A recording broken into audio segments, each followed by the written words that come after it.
ele dedicava-se aos milagres. Jesus dedicava-se ao ministério do Pai. Jesus pregava, começando de dia, ele entrava à noite pregando a palavra de Deus. Mas o seu corpo era um corpo físico, Jesus precisou descansar. E ele chama os discípulos para o deserto, para um retiro, para descansar. Ele foge das multidões, ele vai ali para o deserto de Betsaida, ali pelo monte, para descansar com seus discípulos. Só que a multidão, as pessoas, elas queriam estar perto de Jesus. Os cegos queriam ver, os mudos queriam falar, os surdos queriam ouvir. Então as pessoas procuravam saber onde estava Jesus, e descobriram que Jesus estava em retiro, estava descansando. E de repente a multidão se aproxima, encontra Jesus e interrompe o descanso de Jesus. Os discípulos até ficam meio que assim, mas Jesus não. A gente precisa atender esta multidão, porque essa multidão são como ovelhas que não têm pastor. E aí Jesus rompe o seu descanso e vai pregar para as multidões, ao ponto de que as horas vão se avançando e os discípulos atentam Jesus para um detalhe. Os discípulos dizem assim: mestre, perceba que o lugar é deserto, a hora é avançada e o povo está com fome. Mande essa multidão ir para casa. E Jesus disse: não, vamos dar nós mesmos de comer, vós mesmos deis de comer. E aí um dos discípulos diz assim: mas nós não temos dinheiro. Era necessário 200 denários por pessoas para alimentar toda essa multidão, e aqui não tem onde venda. Jesus disse: o que é que vocês têm aí? Nós temos aqui 5 pães e 2 peixinhos. Jesus multiplica. Só que depois que Jesus multiplica os pães e os peixes, aí é que a fama de Jesus se espalha. Espalhou-se a notícia de que Jesus estava dando comida ao povo. E aí Jesus diz, espalhou-se essa fama, e aí Jesus se preocupa. Jesus diz assim: essa multidão está me procurando, não é pelos sinais que eles estão vendo. Essa multidão está me seguindo por causa do pão e do peixe que eu estou multiplicando. A multidão diz assim: esse aí é que é o profeta que era para ter vindo na terra. O profeta que nós estamos precisando é um profeta que dê pão, que o povo é guiado pelo umbigo, pela barriga, né? O povo quer saber se está comendo, se tem pão, mortadela. O povo quer saber se tem essas coisas. Aí o povo acenando: esse aí é que era o profeta que era para governar sobre nós. Jesus, vendo que a multidão está confundindo as coisas, Jesus manda que os discípulos entrem no barco e atravessem o mar da Galileia. Jesus disse: olha, vocês peguem um barco aí, despiste a multidão, vão que eu vou daqui a pouco. Os discípulos saem de fininho, entram no barco, vai para o mar da Galileia. E Jesus, ao invés de ir para o mar da Galileia, Jesus sobe no monte para orar. E ele está orando sozinho desde a tarde, ao ponto de que a tarde terminou, a noite chegou e já está quase clareando o dia. Quando o dia está quase clareando, Jesus olha para dentro do mar e avista os discípulos que estão em perigo, porque o vento é contrário e o barco dos discípulos está sendo assolado por aquela tempestade. Jesus estava orando. Irmão, quando Jesus orava, ele gostava tanto da oração que ele perdia até o horário, né? De tão gostoso que era estar na presença de Deus em oração. Pois bem, a essa instância Jesus vai descendo do monte e vai ao encontro dos discípulos. É de madrugadinha, já é a 4ª vigília da noite, e Jesus não vai nadando, Jesus não é transfigurado. A Bíblia diz que Jesus vai andando sobre as águas, ao encontro dos discípulos que estão no meio do mar, sendo assolado por uma tempestade. Os discípulos, ao verem aquela cena, eles já estavam com medo da tempestade. Quando vê brilhar aquele raio, aquele homem resplandecente, uns começam a dizer ao outro: vixe, é um fantasma. Aí é que o desespero aumenta sobre eles. Ao ponto de que Jesus disse: não, tenha calma, se acalme, não tema, sou eu. Eles reconhecem a voz de Jesus E Pedro diz assim: pois se é o Senhor mesmo, mande que eu ande sobre essas águas. E Jesus diz: pois venha. Pedro sai do barco e começa a andar sobre as águas. Aleluia. Mas quando chega próximo de Jesus, Pedro sente um vento forte e ele começa a afundar. E quando Pedro está afundando, ele grita e clama: Jesus, não me deixe morrer, salve-me. Jesus estende a mão e disse: Pedro, homem de pequena fé, venha, se levante. E os dois entram, aleluia, dentro do barco, acalma a tempestade, e os discípulos dizem assim: verdadeiramente, este aí é o Filho de Deus. Quem pode dizer amém por esta palavra? Glória a Deus. Pastor, o que é que a gente aprende com esse texto? A gente aprende muitas coisas. Você está com a sua Bíblia aberta? Vamos ler no 24. Vamos ler no 24. Vamos ver o que é que a gente aprende, o que é que a Bíblia nos ensina. O 24 diz assim: e o barco já estava no meio do mar, açoitado pelas ondas. O barco já estava no meio do mar, açoitado pelas ondas, porque o vento era contrário. Perceba, esses discípulos, olha para mim, esses discípulos estão neste barco porque Jesus mandou eles entrarem. Foi Jesus que disse: entre no barco e vá para o outro lado. No versículo 22 diz que Jesus ordenou, ou seja, os discípulos estão ali obedecendo a Jesus. E mesmo obedecendo a Jesus, mesmo estando no lugar em que Jesus mandou eles estarem, mesmo assim eles são vítimas de uma tempestade. Aleluia. Pastor, o que é que eu aprendo com isso? Olhe, meus irmãos, às vezes nós somos iludidos ao pensar que se obedecermos a Cristo não vamos enfrentar tempestades. Às vezes a gente se ilude pensando: se eu obedecer, a minha vida vai ser só sombra e água fresca. Às vezes, quando a gente enfrenta a tempestade, a gente pergunta assim: meu Deus, onde foi que eu errei para me estar enfrentando essa tempestade? Porque há uma ideia na nossa cabeça de que se nós fizermos tudo certinho, há uma ideia na nossa cabeça que se nós obedecermos piamente ao Senhor, a gente não vai enfrentar tempestades. E esta ideia não é uma ideia bíblica. Eu preciso dizer que mesmo obedecendo a Deus a ponta da risca, às vezes é o próprio Deus que nos manda para dentro de uma tempestade. Por quê, pastor? Porque Ele quer revelar-se a sua graça poderosa sobre a nossa vida.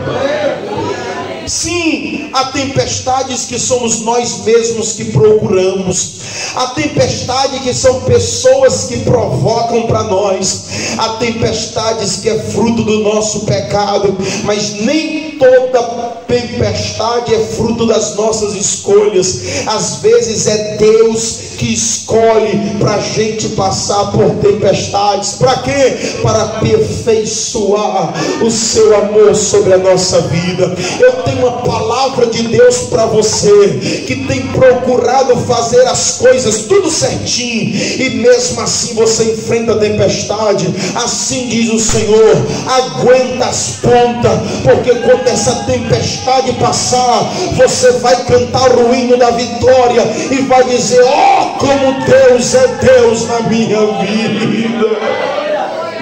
Quem recebe essa palavra com alegria, dê um brado de glórias a Deus. O 25 diz assim, olhe para a sua Bíblia, o 25: mas a quarta vigília da noite, aleluia, dirigiu-se Jesus para eles. Repita comigo: quarta vigília da noite. Pastor, como é esse negócio? Irmãos, o judeu, ele conta as horas diferente de nós. Nós contamos a hora de 1 em 1 até dar 24. Os judeus, a noite deles, eles dividem em 4. A noite começa às 6 horas, da noite e vai até 6 horas da manhã, dão 12 horas. Eles dividem em 4. A primeira, eles chamam de a primeira vigília, de 6 às 9. Segunda vigília, de 9 às 12. Terceira vigília, de 12 às 3. Quarta vigília, de 3 até as 6 horas da manhã. Perceba que quando Jesus manda os discípulos irem, é o começo da tarde. Os discípulos foram no começo da tarde, enfrentaram a tempestade a noite inteira. A primeira vigília da noite, a segunda vigília da noite, a terceira vigília. Eles já estão na quarta vigília, ou seja, eles estão sofrendo um sofrimento que parece que não tem fim. E assim, esses discípulos, eles são dali da Galileia, eles conhecem aquele barco, aquele mar, eles conhecem aquele tempo, eles têm experiência com aquilo, mas mesmo tendo experiência, enfrentou tempestade. Tem alguém entendendo o que Deus está querendo dizer aqui essa manhã? E pastor, por que Jesus não chegou logo? É porque às vezes Ele permite que os recursos humanos se acabem, para que quando os recursos humanos se acabar, Ele se revelar, que é para você não dizer que foi os recursos humanos, para você dizer foi Jesus. Caneta, pastor, minhas forças estão quase se acabando, o meu dinheiro está quase se acabando, a minha esperança está quase se acabando. Pastor, eu já estou na quarta vigília da noite. Deixa eu dizer uma coisa: o choro pode durar a noite inteira, mas a alegria vem pelo amanhecer. Aleluia! Eu lembro que os estudiosos dizem que a quarta vigília da noite é o momento em que o sol, em que o céu é mais escuro. O céu não é mais escuro meia-noite, porque meia-noite a lua está ali, as estrelas estão ali. Como é que se diz, meu Deus? O tempo é mais escuro na quarta vigília, porque a lua já se escondeu e o sol ainda não apareceu. Glória, oh glória. Meus irmãos, o nosso Deus é aquele que aparece quando todas as luzes se apagaram, quando todas as esperanças. Tem gente que está enfrentando a negritude da noite, tem gente que está enfrentando dias difíceis, mas não é porque os dias são difíceis. A palavra de Deus diz: ainda que eu passe pelo vale da sombra da morte, eu não preciso temer mal algum, porque eu sei que uma hora dessa Ele chegará com a sua vara e o seu cajado e me consolará. O texto diz assim, caminhando por cima das águas. Repita comigo assim: caminhando por cima das águas. Irmãos, deixa eu fazer uma pergunta para os irmãos. Nessa instância, o que é que os discípulos estão com mais medo? Qual é o terror dos discípulos? É as águas. Medo das águas entrar dentro do barco, medo de cair dentro das águas, medo de se afundar nas águas. O terror deles é justamente por causa daquelas águas, porque o vento está soprando as águas para dentro do barco. Olha para cá que eu tenho uma palavra de Deus para a sua vida. Eles estão com medo das águas e Jesus vem pisando sobre as águas. Para quê, pastor? Para nos dizer que aquilo que nos causa temor está literalmente debaixo dos pés de Cristo. Vou repetir para ver se você dá um glória. Aquilo que te causa medo está literalmente debaixo dos pés de Jesus. Olha, Jeová vai resolver essa situação, vai derrubar esse gigante, vai resolver a tua causa, porque você está dizendo: eu não sei como é que vai ser. Pois Ele já sabe. Ele vem pisando sobre a cabeça da serpente. Esses dias Jeová vai pisar na cabeça.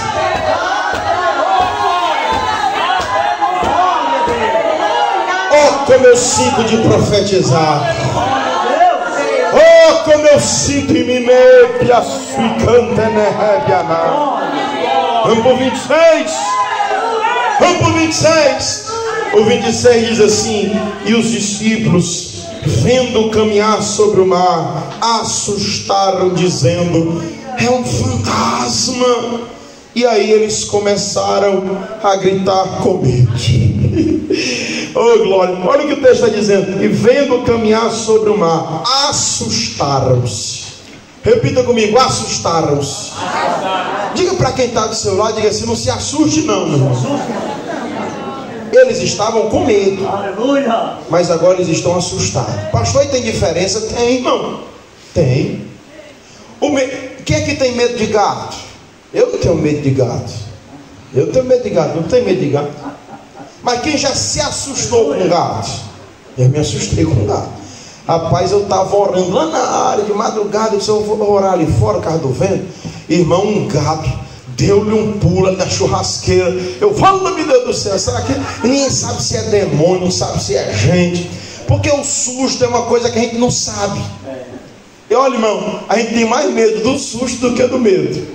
Por quê? Porque o medo a gente sabe do que está tendo medo. Ai, pastor, eu estou com medo de não sei o quê. Mas o susto é uma coisa que a gente fica assustado, porque não sabe como é que vai resolver. A gente fica assustado porque não sabe como é que vai ser. Os discípulos se assustaram porque no meio do mar, naquela escuridão, brilhou uma luz. Eles disseram assim: pronto, irmão, o problema de quem está com medo é porque intensifica o medo. O problema de quem está na prova é porque para ele tudo é prova. O problema de quem está passando com problema é porque para ele qualquer coisa é problema. E nem sempre é problema. Às vezes é a providência chegando. Olha, irmãos, nós não podemos ser guiados pelos nossos sentimentos, porque o sentimento do medo nos desestabiliza. O sentimento do medo nos faz ver coisas que não existem. Eu vou dizer, irmão, eu vou dizer porque Jeová está mandando eu dizer: vigie, porque você pode estar vendo coisa que nem existe.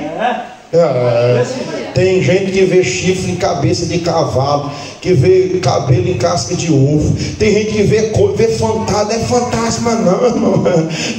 Eita Jesus. Quem está entendendo o que Jeová está dizendo aqui hoje? Olha, Jeová não vai te deixar ser confundido, viu? Jeová não vai deixar você ser confundido. E se você quer essa palavra, dê um brado de glória. Vamos para o 27. Jesus, porém, lhe falou dizendo: tenha bom ânimo. Ei, se acalmem, sou eu, não tema.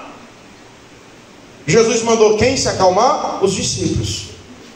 Jesus mandou quem se acalmar? Jesus mandou quem se acalmar? Meu Senhor Jesus, me perdoe, mas eu acho que o Senhor resolveria isso aí de uma maneira mais fácil. Eu acho, meu Jesus, quero que o Senhor repreender a tempestade, acalmar a tempestade. Porque se o Senhor acalmar a tempestade, os discípulos se acalmam. O Senhor não quer que os discípulos se acalmem? Pois acalme a tempestade. Porque se o Senhor acalmar a tempestade, os discípulos vão se acalmar. Sim ou não, irmão? Sim. Igual ele fez da outra vez, irmão. Porque Jesus acalmou a tempestade 2 vezes. Eu tenho uma palavra de Deus para alguém aqui hoje, viu? Jesus acalmou a tempestade 2 vezes. Na primeira vez, ele acalmou a tempestade e depois acalmou os discípulos. Na segunda vez, ele acalma os discípulos para depois acalmar as tempestades. Por quê, pastor? Porque ele sempre sabe aonde a tempestade é maior. Vou repetir para ver se você dá um glória. Aleluia. Na primeira vez ele acalma a tempestade para depois acalmar o coração dos discípulos. Na segunda vez ele acalma o coração dos discípulos para depois acalmar a tempestade. Por quê? Porque ele sempre sabe aonde a tempestade é maior.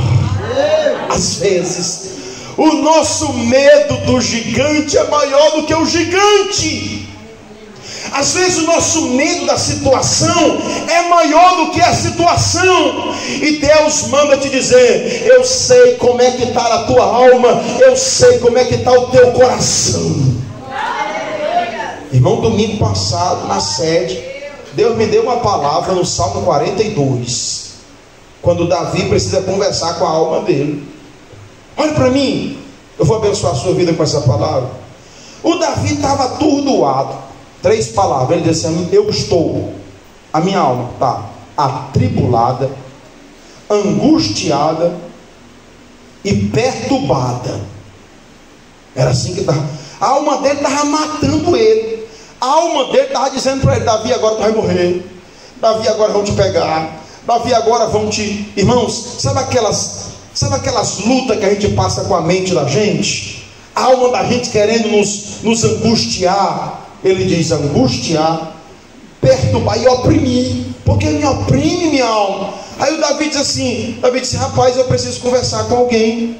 Com quem? Vou conversar com a minha alma.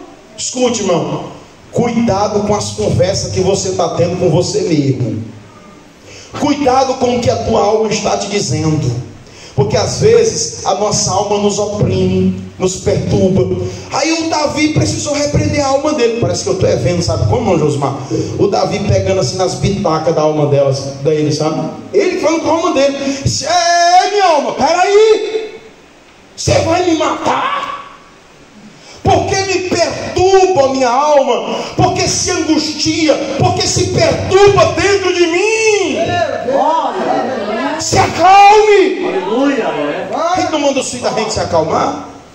A gente não manda a mulher da gente se acalmar? Tem dia que a mulher chega em casa e diz: minha filha, calma. Às vezes a mulher não manda a gente se acalmar. Às vezes eu chego em casa e ela olha para mim e diz: calma, meu filho, calma. Às vezes eu estou irritado com as crianças e ela diz: calma. A gente precisa mandar dizer para a nossa alma: calma, minha alma. Espera aí, você vai me matar?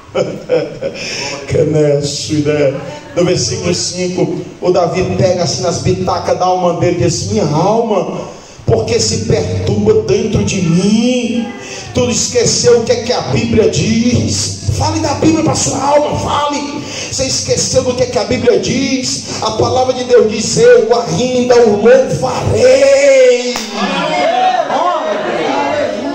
Por isso que Jesus chega e primeiro acalma os discípulos para depois acalmar a tempestade. Me ajude a pregar, me ajude a pregar respeitosamente. Diga para a pessoa, mas diga com calma. Diga assim: calme, calma, irmão, tenha calma, se tranquilize. Jesus está chegando nesse barco. Olha o 28.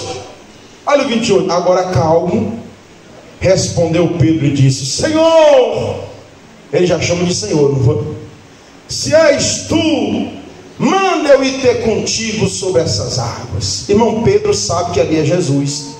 A prova é que ele chama ele, a palavra grega Kyrios. A palavra Kyrios é uma palavra que só é dada para o Senhor Deus. Então ele chama Jesus de Kyrios. Ele sabe que ali é Jesus. Aí ele diz assim: Senhor, manda eu ir ter contigo. Irmão, naquele barco tem dois tipos de gente. Naquele barco tem aqueles que vão só observar o que é que Deus vai fazer. São os espectadores. Tem gente que está na igreja só como espectador. Mas também tem aqueles que querem experimentar algo mais. Tem aqueles que querem estar perto de Jesus. Tem aqueles que querem ter as mesmas experiências que... Irmão, tem gente que só conta o testemunho dos outros. O Pedro disse: não, eu não quero estar aqui só de corpo presente. Eu quero me envolver. Eu quero fazer alguma coisa. Tem gente nessas cruzadas, irmão, que vai só para assistir, viu? Tem gente que vai para as cruzadas: pastor, não vou perder nenhuma, viu? Já programei até minhas folgas. Não vou perder. Mas são espectadores. Mas tem gente que não. Tem gente diz: pastor, eu vou, mas eu não vou só para assistir, não. Eu vou para andar sobre as águas. Eu já chamei fulano, eu já chamei Beltrano, eu vou passar na casa do fulano, e que os pastores, se o senhor precisar, eu vou empilhar a cadeira, eu vou interceder, eu vou fazer alguma coisa. Eu não quero ficar só olhando, eu quero me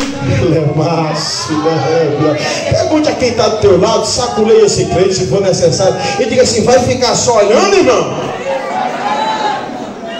Faça alguma coisa.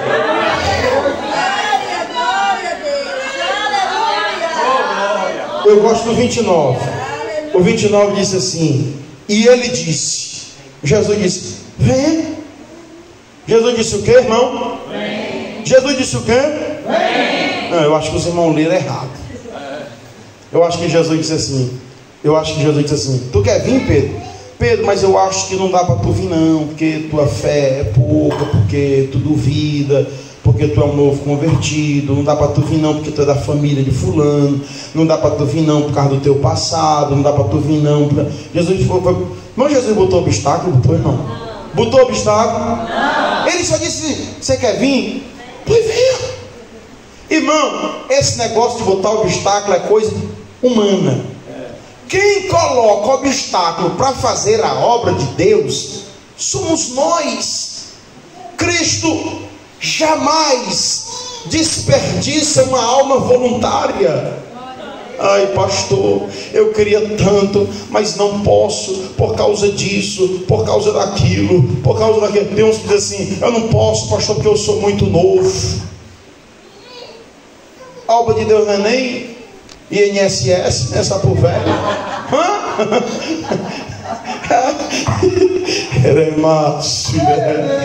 Ai, pastor, não posso não, que eu já estou velho. A obra de Deus não é nem creche, irmão. Só para você.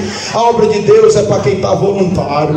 Aqui os jovens sonham e os velhos profetizam. Uns correm e não se cansa. Se você quer fazer a obra de Deus, pare de colocar dificuldades. Quem está entendendo o que Deus está dizendo? Vem! E Pedro desceu do barco, andou sobre as águas e foi ter com Jesus. Oh, meus irmãos, quantos creem que esses dias você vai ter experiências mais poderosas com Deus?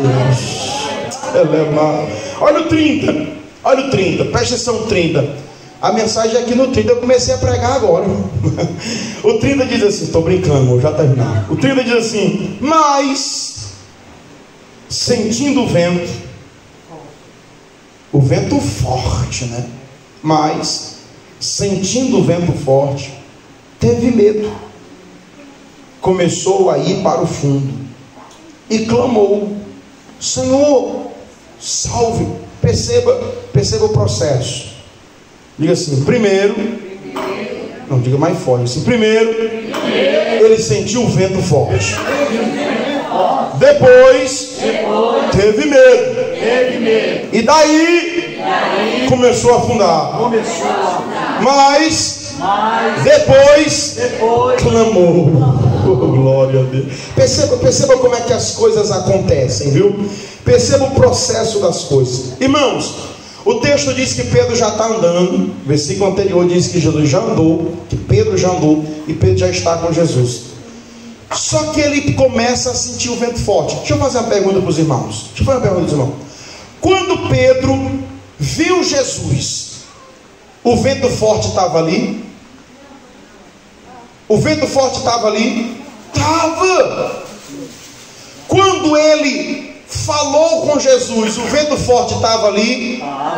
Quando ele desceu do barco, o vento forte estava ali? Quando ele andou sobre as águas, o vento forte estava ali? Quando ele chegou até Jesus, o vento forte estava ali? Só que quando ele chegou a Jesus, ele começou a sentir o vento forte. Olhe, meus irmãos, as tribulações, as lutas, os ventos fortes sempre estiveram aqui. Ser crente nunca foi fácil. Ser fiel a Deus nunca foi coisa. As dificuldades sempre existiram. O problema é que você só começou a perceber de um tempo para cá. E eu vou dizer uma coisa: você era mais feliz quando você sentia menos e obedecia mais. Sabe quando foi que o Pedro começou a sentir? Quando ele deixou de olhar para Jesus e começou a sentir as coisas. Eita Jesus! Irmão, tem crente que ele começou a afundar porque ele começou a sentir as coisas. Ele só quer vir para o culto quando ele sente vontade. Orar? Não, só quando eu não estou com vontade de orar. Ele quer ser guiado pelos sentimentos. Ai, pastor, eu sinto que essa palavra foi para mim. Pastor, eu sinto que essa palavra foi para o fulano. Irmãos, a Bíblia não está dizendo sinta. A Bíblia não está falando essas coisas. Pelo contrário, a Bíblia diz que os sentimentos que vêm do coração, a Bíblia diz que enganoso é o coração. É triste a pessoa que é guiada pelos sentimentos. Você não pode ser traído pelos seus sentimentos. E quando os nossos sentimentos dizem uma coisa e a nossa fé diz outra, às vezes a gente sente que dá só. Foi a palavra que Deus deu ao coração da igreja na outra quarta-feira. Deus disse assim: o que a gente sente não precisa parecer com o que a gente crê, porque às vezes sentimos que estamos sozinhos, mas cremos que Deus sempre está conosco. Quem está entendendo o que Deus está dizendo? Quando ele começou a sentir, ele começou a afundar. Mas quando ele estava se afundando, irmão, escute, o problema de muita gente é porque está se afundando e não está percebendo. O problema de muita gente é porque está se afundando e não está se percebendo. Mas o Pedro teve escape para ele, porque quando ele estava se afundando, ele percebeu que estava se afundando. Irmão, tem gente que não ora mais, que não busca mais, que não fala mais em mistério, e para ele está tudo normal, para ele não tem problema. Ele está morrendo, ele está se afundando, ele está se entregando às paixões, ele está acabando. Tem gente que está acabando com a sua própria vida e não está percebendo. Mas bem-aventurado é quem já percebeu, porque o Pedro está se afundando, e quando percebeu que estava se afundando, ele deu um grito, e o grito dele foi para a pessoa certa. Escute, você não pode gritar para a pessoa errada, você tem que gritar para a pessoa certa. Ele olhou para Jesus e disse: Jesus, pelo amor de Deus, não me deixe morrer. Quantos creem que Deus não vai te deixar morrer? Você crê que Deus não vai te deixar morrer, mas você precisa clamar, você precisa dar um grito, você precisa pedir. Vou terminar agora. No 31, Jesus estendeu a mão, segurou na mão dele e disse: homem de pequena fé, por que tu duvidas? Quero dizer 3 coisas aqui. Primeiro, as mãos de Cristo sempre estarão ao nosso lado. Pastor, todo mundo me abandonou, ninguém olha para mim, ninguém quer me ajudar. É aquele ninguém que canta, né? Ninguém pode te ajudar, ninguém pode te levantar, mas se Deus tem um plano contigo, olha aí quem é que vem andando sobre as águas. Parece que é Jesus. Sou eu dono do tempo, sou eu dono do vento, sou eu. Ei, deixa eu dizer uma coisa: as mãos de Cristo vai se estender ao teu favor. Confia na mão de Deus e vai. Eu doí, na minha alma estava longe dos caminhos de Deus, até que um dia Ele estendeu as suas mãos para mim. Eu não sei os irmãos, mas para mim, a minha sorte foi que Jesus estendeu as mãos para mim. Estendendo a mão, disse: homem de pequena fé, por que duvidas? Olha, irmãos, escute. Ter fé pequena não é problema. Como não é, pastor? Isso é. Porque quando Pedro caminhou sobre as águas, ele foi com a fé pequenininha que ele tem. Porque tem irmãos que têm uma fé grande, e todos que têm a fé. Eu disse para os irmãos, né? O irmão disse para mim: pastor, a minha fé, pastor, ela é bem pequenininha, mas bem pequenininha mesmo. Pastor, minha fé é tão pequena, mas tão pequena. Agora tem um detalhe: ela é todinha em Jesus.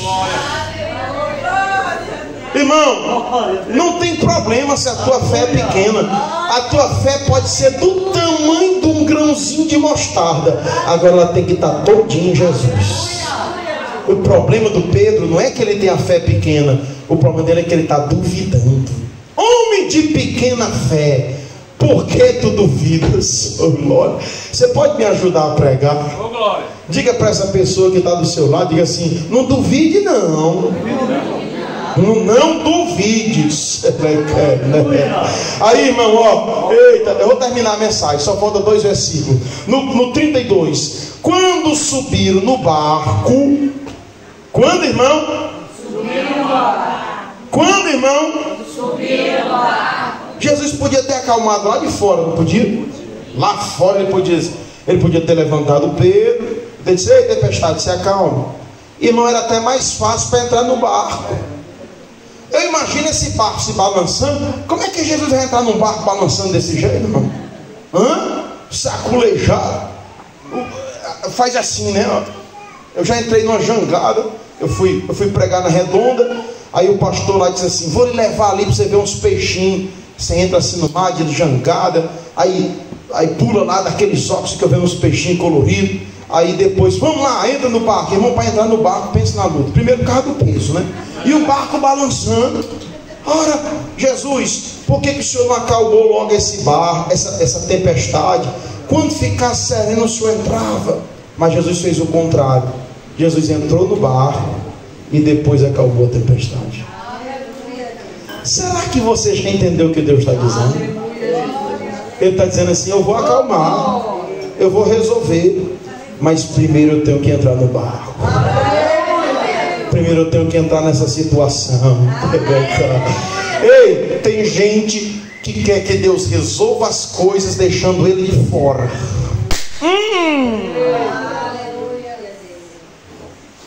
Dá glória a Deus agora. Dá glória a Deus. Você quer que Deus resolva as suas coisas, mas fica aí do lado de fora. Meu Deus. Não mexa nisso aqui. Não mexa. Ele disse: eu vou acalmar, eu vou resolver, eu vou abençoar, mas primeiro você tem que deixar eu entrar. Você tem que deixar eu controlar.